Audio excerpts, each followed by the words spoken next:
Because Pride and Prejudice is built around a marriage plot, the classical marriage plot which is resolved when couples get together, and because it's been the basis of any number of date night costume dramas on film, a lot of people will loosely call this book romantic. Isn't the story of Pride and Prejudice romantic because it's a love story, etc.? In the very loose sense, that's true. I'm here to tell you that Pride and Prejudice is, in two very specific senses, almost the least romantic book I can imagine. And I mean, it's not romantic in that the English language and English literature makes a strong distinction between novel as a form and its predecessor romance, which is very different. I'm going to talk about that first, and then I'm going to move on to the Romantic period, romantic with a capital R. This book is written in the heyday of the Romantic movement, but it is not part of that movement. Oh, goodness, no. So, first of all, the novel rises famously over the long 18th century, maybe depending on where you start the 18th century in your particular English department and where you end it, maybe we're still in the 18th century in 1813, right? It's been a long, fruitful period. First of all, you should know that the novel remains a junk form, a lesser literary form, not an elite form. It's beginning to have famous elite writers. They're beginning to be famous canonical novels, but novels are still, as a group, looked down upon and especially feminized. There are a couple moments where Collins is like, oof, almost touched a novel. Ich, right? That this is a popular form, a kind of junky form, and a book like Pride and Prejudice would be rented in lending libraries. These are for-profit book rental outfits, much like the already also forgotten blockbuster video emporia of yore.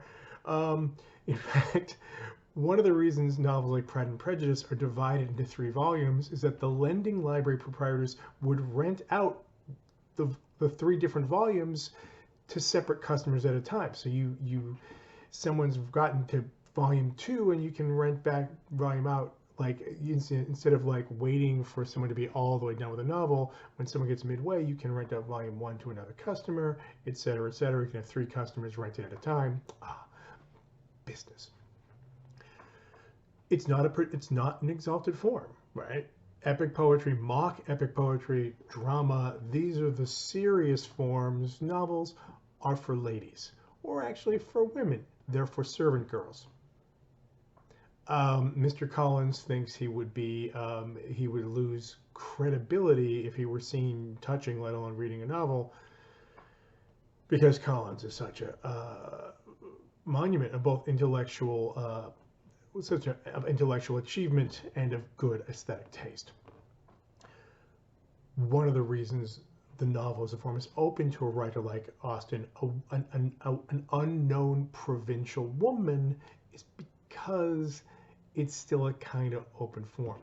It has developed over the 18th century, and Dr. Carnell teaches courses on the rise of the novel itself, from kind of proto-novels, romances, an earlier genre, a prose narrative genre that tended to be more remarkably about adventure and to focus on very elite people, the kind of people who would normally be in tragedies, and on kind of peasants, beggars, shepherds.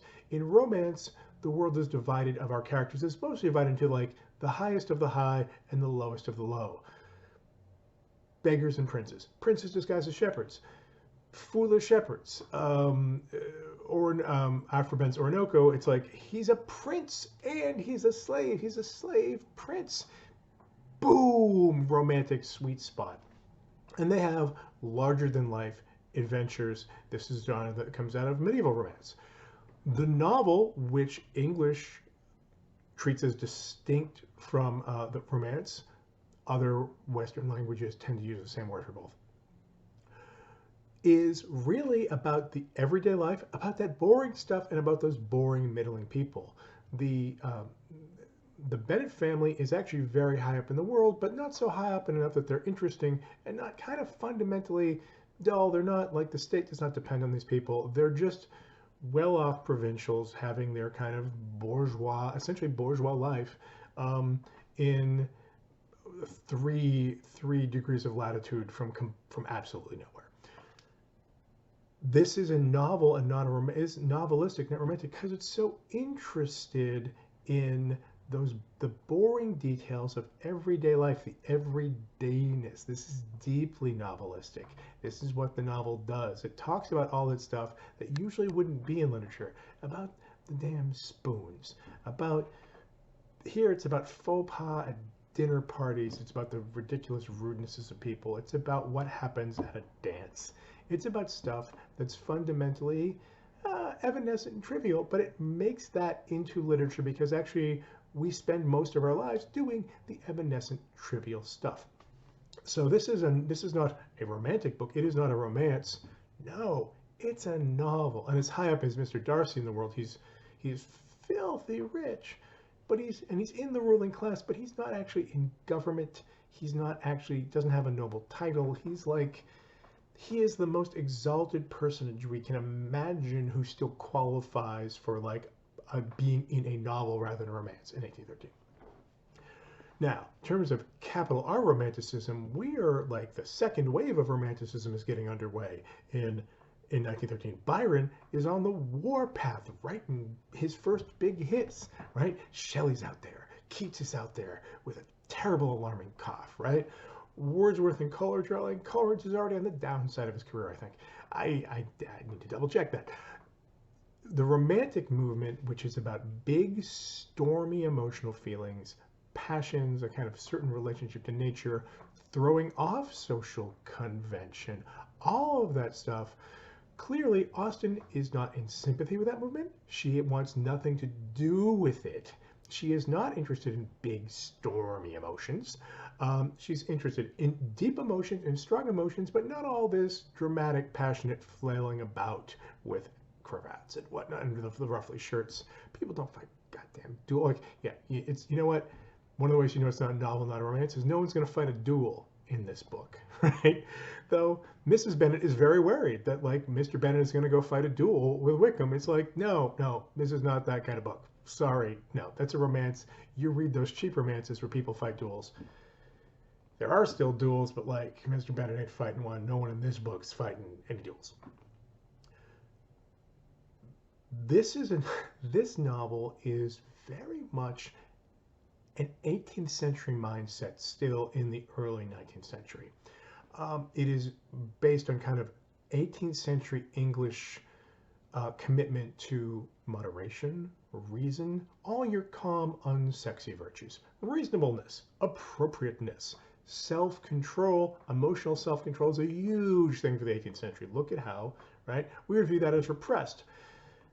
They would view that as orderly and together and having self-control. In a romantic novel, Lydia and Wickham would be the heroes. Here, they're not even quite the villains. They don't even rate as villain. I mean, Lydia doesn't even rate as a villain. She's kind of a patsy or a sucker. Having that kind of calm, orderly 18th century self-control is very much part of the ethos of Pride and Prejudice. It is also an 18th century book in the way, in terms of its kind of heart. The 18th century in English literature is a kind of a golden age of satire and parody. It is the age of wit. It is the age of the takedown. It is the age of the literary mean girl, all of whom were dudes. I'm talking about Dryden. I'm talking about Pope. I'm talking about Swift. I'm talking about my boys Addison and Steele. Brilliant assassins of humor. And Austen has digested and incorporated that kind of parodic satirical game plan on the highest level. She is an assassin who is going along placidly, seeming to not so much, and then just destroys one of her characters, tears them apart. The finely tuned barb of the Austen wit comes out of that 18th century tradition. The takedown, the destructive, and the deadpan takedown. Now, is it easy to write a novel, let alone a highly successful novel, which when you're dedicated to the virtues of like moderation self-control, calm reason? No, try it. I mean, it's really difficult. It is actually a testament to Austen's skill that she gets so much out of the least romantic, in any sense, of the virtues. Elizabeth Bennet is many things.